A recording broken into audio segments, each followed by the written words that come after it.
The Seattle Seahawks represent a bit of a litmus test for the Cincinnati Bengals in week 6, and they're looking to stack wins going into their bye week. Let's break it down. You are Locked On Bengals, your daily Cincinnati Bengals podcast, part of the Locked On Podcast Network, your team every day.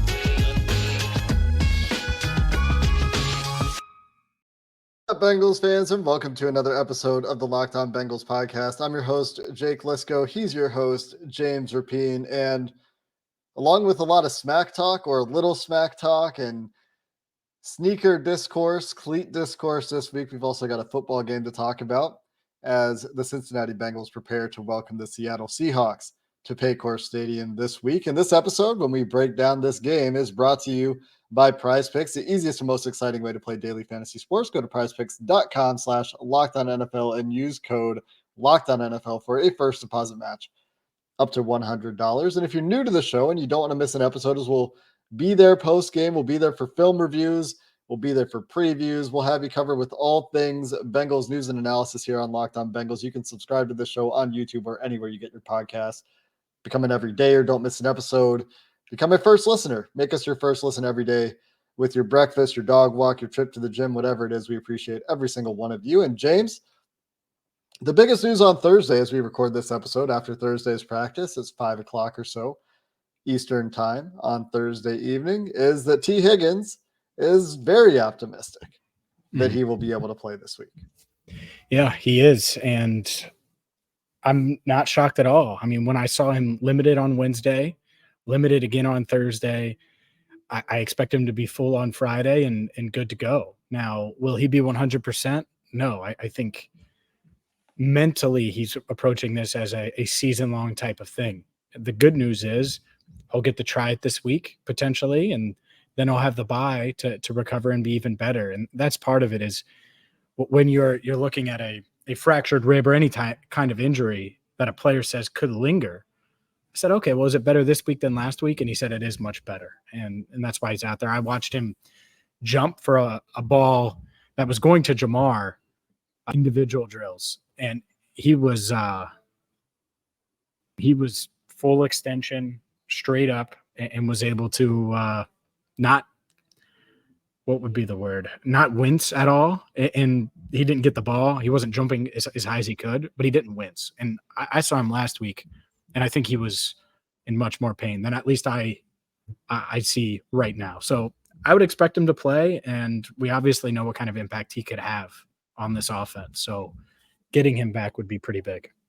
It would be a significant boost to a team that is thin at wide receiver right now without him, without Charlie Jones, and his addition would probably force the Seahawks to play a bit more honest in their secondary. It's something that Jamar Chase talked about at his locker, among other topics, on Thursday. The fact that when both of them are out there, it's a little bit harder on defenses to just try to bracket Jamar the whole game, try to cloud Jamar the whole game. It gives the Bengals another answer, although the Bengals have had game plans week 3, week 5 against some quarters-heavy teams in the Rams and in the Cardinals that have featured Jamar Chase, especially at and around the line of scrimmage, slant screens, these sorts of things where Jamar is able to make plays with the ball in his hands, get those yards after catch.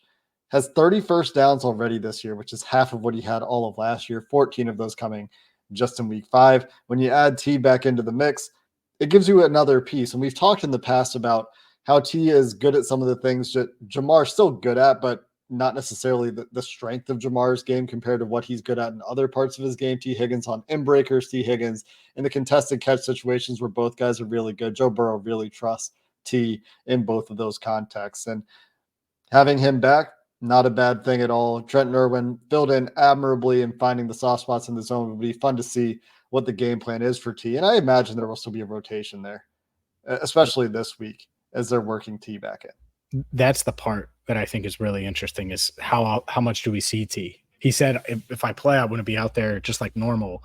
And I get that, but I think that it will be a little bit of a rotation, as you put it, but certainly not a game where T's on the field for 85% of the offensive snaps like he normally is. I think that could drop some. And that doesn't mean Jamar won't be out there. I think he'll be in the 90s in percentage-wise as normal. And then you do have Trent Irwin you can lean on. So would not shock me. I think that's a good point. Just because T plays doesn't mean he won't be on a snap count, at least somewhat of a snap count. The other significant injury note that I wanted to make sure we discuss is Chidobe Awuzie returned to practice in a limited capacity on Thursday as well. And the reason that this is relevant and maybe more relevant than it would otherwise be is Cheeto's working his way back from a back injury that he sustained last week.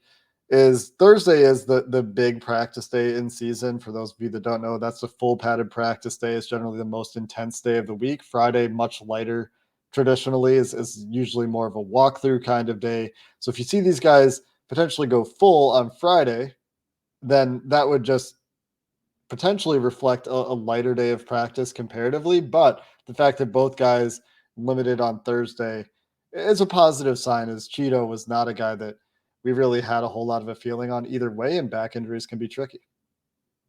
Yeah, they can be. And I was pretty pessimistic, I would say, about Cheeto's status until I saw him in full pads on Thursday. And I was like, oh, because a lot of times you'll see guys go on Thursday and maybe even a Wednesday, but it's to get them back the following week. And here, I think the Bengals know. They're not coming out and saying it. I think they know how important this game is. And when I look at DK Metcalf, who maybe could come up at some point during the show, outside of football at least, or what his comments were, it would be nice to have Cheeto out there to potentially guard DK some, because DK is just so big and so physically imposing. And I think Awuzie is the best matchup of the Bengals' three corners that would potentially play against him, Cam Taylor-Britt and DJ Turner, the second being the other two. Obviously, Mike Hilton's a starter, but you certainly hope to avoid that as much as possible, Mike Hilton, DK Metcalf matchup. But any of those guys, he has a huge size advantage on. Even Cheeto. Cheeto's the biggest of the bunch. I think he's the strongest, the most physical.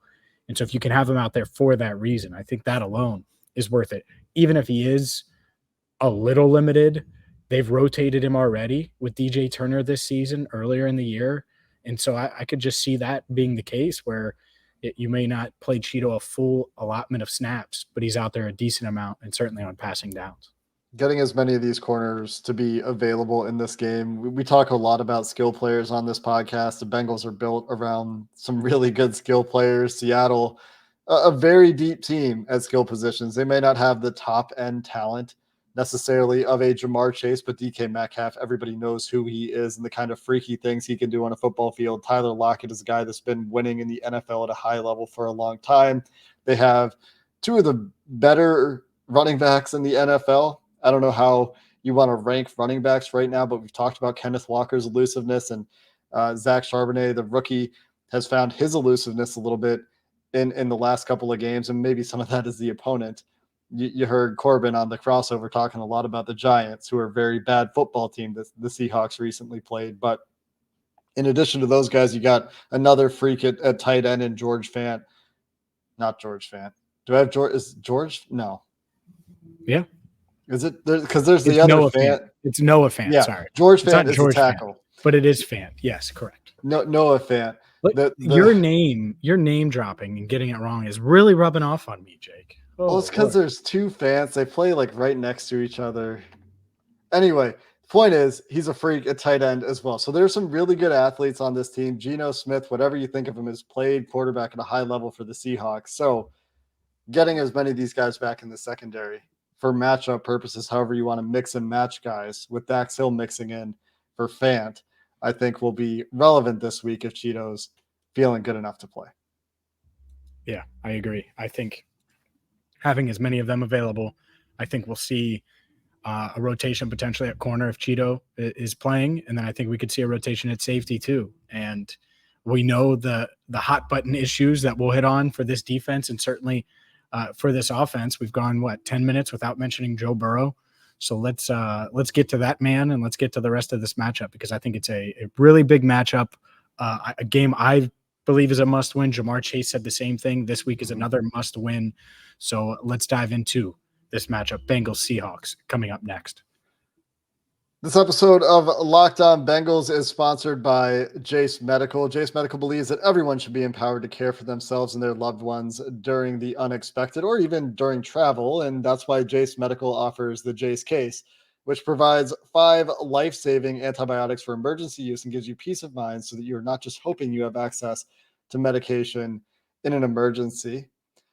They make sure you have that medication in hand. And Jase Medical makes it simple for you because they will handle everything from online evaluation to that licensed pharmacy medication delivery and even ongoing consultation and care. Jase Medical doesn't want you to get caught unprepared, so they're offering $20 off these life-saving antibiotics using promo code locked on at checkout at jasemedical.com. That's JASE medical.com. Today's show is also brought to you by Schultz Jewelers. Schultz Jewelers has been locally owned and operated for more than 70 years right here in the Queen City. Owner Matt Schultz is a diehard Bengals fan himself and raised in Cincinnati. He has the traditions, the family values of the Queen City. And if you're looking for anything, any kind of diamond, whether it's custom jewelry, whether it's that perfect engagement ring, whether it's the perfect birthday present with the holidays coming up, man, I can't believe like 10 weeks away. It's Christmas. Schultz Jewelers is the place to go. They're going to make sure that you're happy, ensuring that your vision gets brought to life and that your budget stays intact. They have lab-grown diamonds, so you can get your fiance her dream ring without hurting your wallet. And they're a modern jewelry store, so they have unique custom designs, top-rated permanent jewelry. There really isn't anyone like them. And you can check them out at 2202 Dixie Highway in Fort Mitchell, just 5 minutes from the bridge into Kentucky, or check them out online at schulzdiamonds.com. That's schultzdiamonds.com. We know the Bengals strive for perfection. Schultz Jewelers does too, because when it has to be perfect, it has to be Schultz Jewelers. James, as we get into this matchup and touch on Joe Burrow's health, which seems to be more of an afterthought than ever, which is great news. Certainly one thing that will come up will be DK Metcalf's comments and Jamar's subsequent reply and embracing of smack talk. Jamar talking about, you don't like football if you don't like smack talk. Well, I don't agree with that because I do like football quite a bit and don't care for smack talk. It's good stuff for Jamar Chase, fuel to the fire there. And the update on this is Bob Condata, who covers the Seahawks for the Seattle Times, asked Devin Witherspoon about those comments. He smiled when asked about it and said, "That's dope. Shout out to DK." So Witherspoon appreciating the support from his teammate, but some fire there for Jamar Chase. And we'll get to Joe Burrow. There are some notes on Joe Burrow, but I thought the timely update from the West Coast here as the Seahawks media is getting ready for their Thursday coverage was interesting. Yeah, look, what's Witherspoon going to say? I think Chase handled this the right way as well. A lot of people have said, well, what do you expect DK to say? And he was just asked about what he respects, what he likes about Jamar Chase. So he, for 21 seconds, nailed it. And then he went out of his way. I think back to what Joe Burrow said about Whit Martindale's comments a few years ago when he was the Ravens defensive coordinator, that it was an unnecessary comment. And that's what I think this was. Now, am I complaining? Heck no. I love the trash talk too. And let's be real, Jake. You talk a little trash too in competition. And so you saying that you don't like trash talk. Yeah, right. You do. And from a competitive standpoint, I think everybody does to a certain degree. And Jamar loves it. I mean, I love that he loves it and embraces it, and his comfort level during his weekly interview sessions now, it's just reached a whole nother level of how comfortable he is around reporters, around cameras, and just being his authentic self. And so his bottom line was, yeah, he's going to have to guard me. I'm going to have to play well. We'll see who wins the matchup. And that's it. I think he separates the trash talk from the actual on the field, which is what actually happens. Like this idea that this bulletin board material is going to change the outcome of Sunday's game, that just doesn't happen.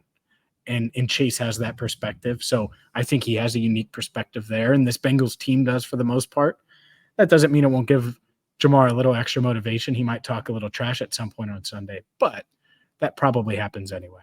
I'll tell you what, whenever these players have an opportunity after a game that they've won, when there has been trash talk preceding the game, they will blame the trash talk and say, yeah, think about Travis Kelce, think about Joe Burrow's comment on Wake Martindale. When they're asked about it, and especially Kelce, who goes out of his way, I think in recent history, they will point to it.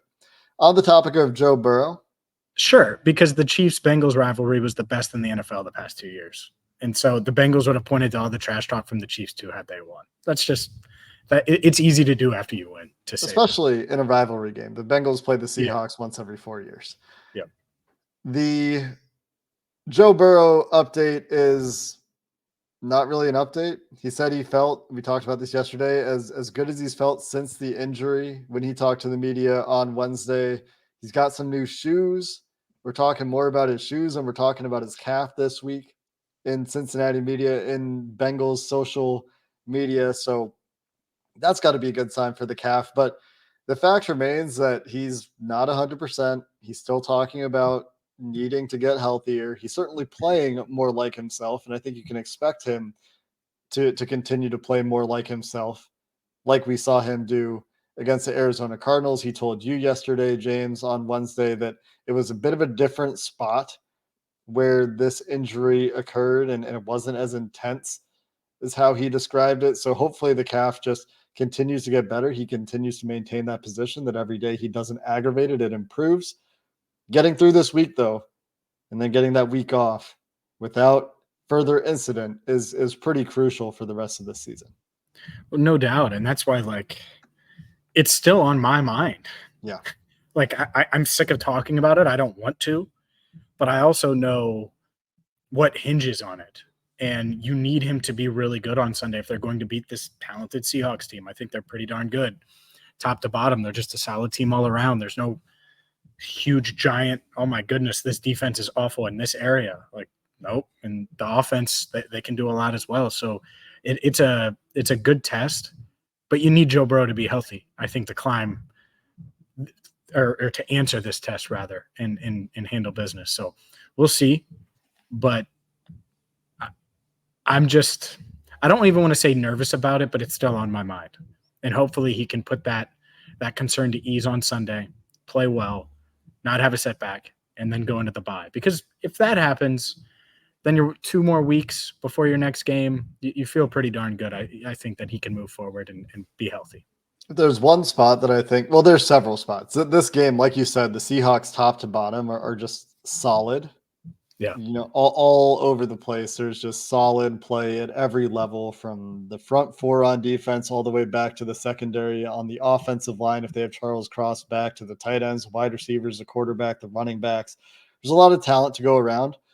If there is a deficiency, it does seem to be in the trenches, where we talked about this with Corbin. A lot of their pass rushing production is coming from non-defensive linemen, although Mario Edwards on the interior, along with Jaron Reed, who is a familiar name as he's flirted with the Bengals in the past in Cincinnati, have been their best pass rushers according to PFF grading and according to PFF charting in terms of number of pressure. So another challenge for that interior offensive line for the Bengals. But the edge, Boye Mafe, Derek Hall getting some run on the edge, and the other big rep guy on the edge is Darrell Taylor, not necessarily the highest level of challenge. So a lot of focus on the trenches again, looking to carry over a solid level of play last week. They got beat on a couple of stunts. They also picked up some others well on film review that we haven't talked about a ton. It wasn't as big of an issue as it seemed.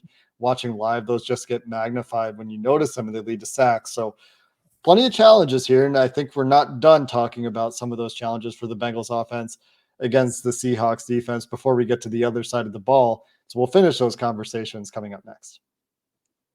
Today's show is also brought to you by PrizePicks. PrizePicks is the largest independently owned daily fantasy sports platform in North America, and they are the easiest and most exciting way to play DFS.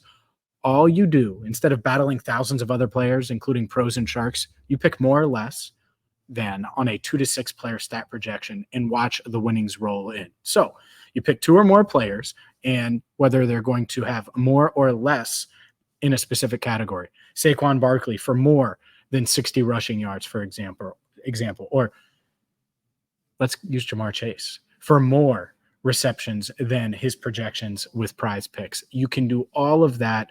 Plus, they have weekly promotions that can lead to big payouts, and you can get up to 25 times your money. All you have to do is go to prizepicks.com/lockedonnfl and use code LOCKEDONNFL for a first deposit match up to $100. Again, prizepicks.com/lockedonnfl with code LOCKEDONNFL for a first deposit match up to $100. James, one of the big topics for me this week that I've talked about a couple of times is there's a different defensive structure that Seattle is going to present, doing a lot of what they did with the Legion of Boom, a lot of cover 3, a lot of cover 6, a lot of middle of field closed. Yep. The Bengals have had their greatest success this year against quarters teams, mentioned that earlier in this show, but historically have been really good downfield when they have those opportunities to get to the sidelines, have been pretty good against cover 3 throughout Joe Burrow's career. But the offense, one way or another, needs to find a way to push the right buttons to keep that success going this week, to go into the bye, putting 2 good games together in back-to-back weeks against pretty good defenses. And no matter what the matchups are or what you want to highlight, when we're talking about results and thinking about what we want to be saying and thinking next week in that bye week, is the offense has stacked some good games. They're clearly on the right path. They're showing all these signs that they're figuring things out and getting to where they need to be for what we're hoping is a playoff push in the second half, because that's a lot more fun to talk about than the alternative. Sure. Yeah, I think that's why this game is so important, is it can be the propeller to a degree. I mean, I get it. You could maybe point to Arizona as that, but to me, they need this one just to get to 3-3.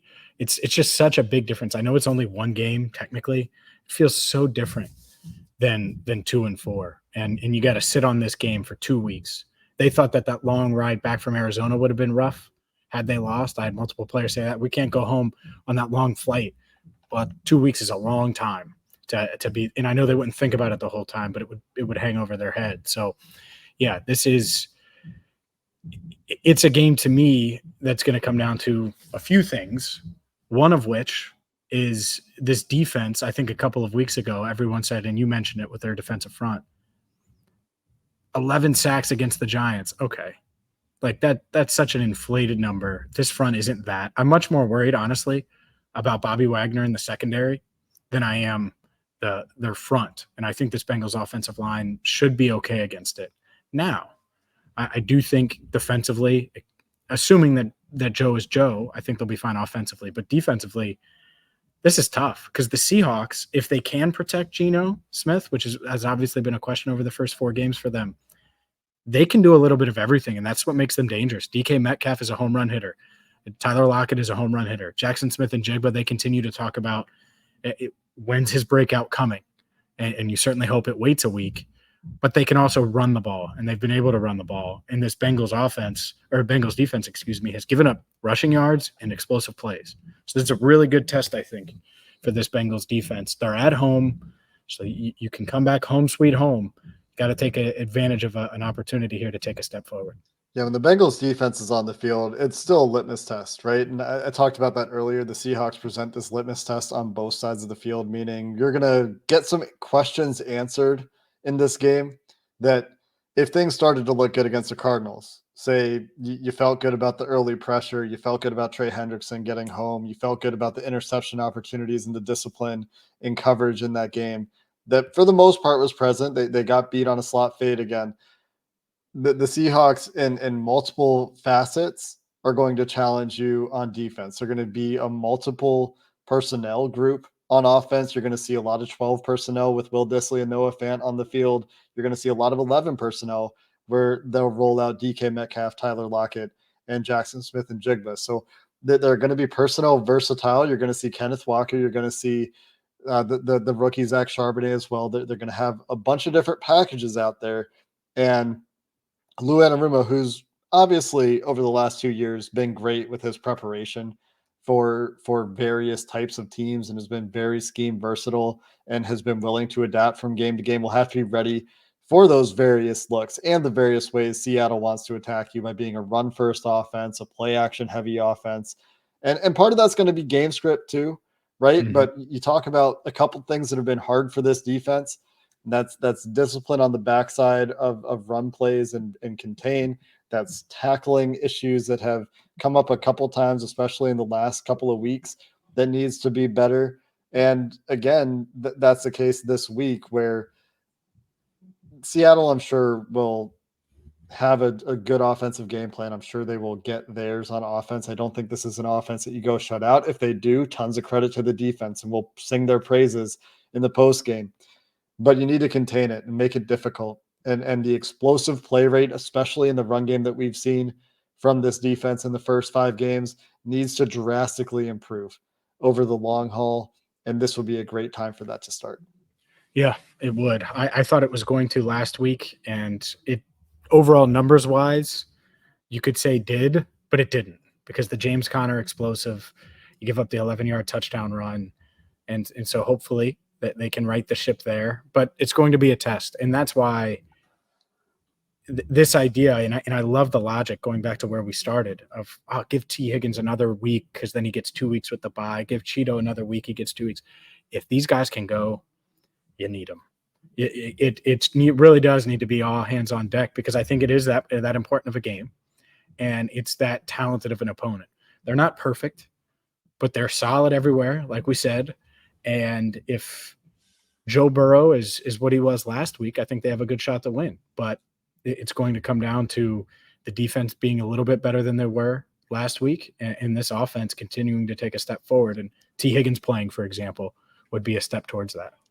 Coming into the season, I would have thought this was one of their early challenging games. Baltimore and Seattle in their first 6 games, right? Were the 2 games when we were looking at the schedule where I'm like, yeah, Seattle's tricky. I think they should beat them. I think they're better, but Seattle's tricky. And you go look at the non-reactive power rankings, the ELO power ranking systems, the systems that don't essentially just do power rankings based on record, because they're using some of preseason expectations to factor in how strong they think each team is, some of last year's data, and factor in player retention and those sorts of things. Seattle's still like a top 12, top 14 team by those metrics, and in traditional power rankings, I think they're higher. It's still a good challenge. And I think that's why we keep talking about litmus tests and all these things. And the must-win idea is also backed up by the San Francisco game on the other side of the bye week. That, yes, the Bengals are a good team. San Francisco right now looks like they might be one of the best teams, if not the best team in the NFL. So that's going to be a challenge on the other side. Feels a lot better going 3-3 into that game. And James, you think, given all this conversation, the Bengals can get the job done at home? Is Joe Burrow going to reprise another good performance and buy back all the good faith that this calf thing is behind him and the Bengals are right the rest of the way?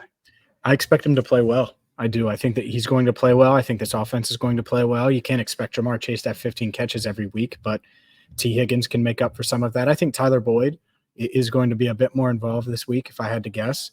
And don't expect this Bengals team to be able to run the ball a ton. Joe Mixon's been running it efficient enough, and so I think he'll get the bulk of the carries still, and that search for the guy to touch the ball behind him in that running back room, it probably continues. But this offense is in position, I think, to be able to move the ball up and down the field. Defensively, I think they can keep the Seahawks in check enough to squeak out a win. 27-24, the Bengals get to 3-3. They win by a field goal. They get close to 30 points at home. And, they're feeling pretty good going into the bye. If I have to go into that locker room and they won going into the bye, it's going to be an excited group, no doubt. It's a pretty big game for playoff hopes when you think about the grand scheme of things, the way things have gone so far, the way you're going to feel about this team going into those post-bye matchups. Getting to 3-3 this week is a big boost in the way you're going to feel about this team going into the bye, coming out of the bye, with the more difficult schedule on the other side of the bye. But last year it was a more difficult schedule too. And the Bengals figured things out on the way to all of those wins, all the way to the AFC Championship game. But to do that, I think that starts this week. And I think that starts with accomplishing what you've just outlined, James. And going to be a good game. At least on paper, it looks like it's going to be a good game. So excited for it. We'll have you covered here on Locked On Bengals after the game with your post-game takeaways and reaction. Until then, thanks for listening to this episode of the Locked On Bengals podcast. Hoo day, and have a good one.